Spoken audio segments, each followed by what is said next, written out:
দীর্ঘ প্রতীক্ষার পরে অবশেষে চালু হলো Krishnanagar Azimganj passenger train Nasipur bridge হয়ে। দীর্ঘ প্রতীক্ষার পরে অবশেষে চালু হলো Krishnanagar Azimganj passenger train Nasipur bridge হয়ে। ভিডিও কনফারেন্সের মাধ্যমে এই ট্রেনের উদ্বোধন করলেন রেলমন্ত্রী অশ্বিনী বৈষ্ণব। তারপরই নদিয়ার কৃষ্ণনগরে রেলের তরফে এক অনুষ্ঠানের মাধ্যমে রেলের যাত্রা উদ্বোধন করা হয়।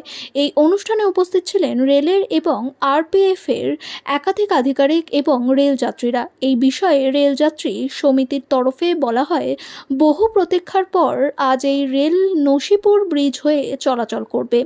এটা ঐতিহাসিক মুহূর্ত। যদিও এতে করে মুর্শিদাবাদ, নদিয়া, কলকাতা, উত্তর চব্বিশ পরগনা এই জেলার মানুষ উপকৃত হবেন।